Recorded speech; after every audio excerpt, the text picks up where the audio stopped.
Hujambo mwanamichezo popote pale ulipo, na hii ni Sam Media. Karibu tupate kuangazia takwimu rasmi za Yanga Sports Club katika mbio za kuwania ubingwa kombe la mabingwa barani Afrika, Yanga dhidi ya Wydad. Nafikiri Yanga Sports Club wanataka kuboresha zaidi, hasa pale wasipokuwa na mpira. Kuna nafasi kubwa kwenye maeneo yote matatu. Ilikuwa rahisi kwa Wydad kuifikia defense yao kirahisi vipi mmoja. Wanakuwa wapo mbali baina ya mchezaji mmoja na mwingine, hapo akipoteza umiliki wa mpira ngumu kurejesha mbele. Hata maamuzi yao yanakuwa sio sahihi pasi na movement zao tatu. Kuna kuwa na ugumu kutengeneza connection kuanzia eneo la chini, kuunganisha pasi zao kutoka eneo la chini.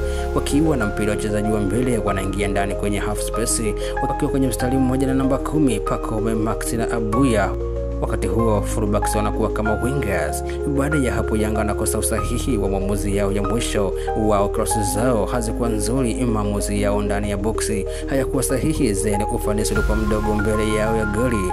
Wydad walianza vizuri mchezo sana bila mpira, wanakuwa na muundo mzuri wa kuzuia utulivu wakati wanaanza build up, na waliongeza usahihi wa pasi zao kusogea eneo la juu kirahisi. Tatizo, wakifika kwenye eneo la mbele walipoteza mpira kirahisi, walikosa quality kuifunga defense ya Yanga. Walihitaji mchezaji mwenye uwezo wa kucheza kwenye maeneo finyu na kufanya vitu hivi vitokee. Mmoja, Azizi Andambwile anazidi kuimprove performance yake kila siku, anazidi kuwa bora zaidi. Utulivu akiwa na mpira, usahihi wa pasi zake na nidhamu nzuri ya kuzuia ufanisi mbele.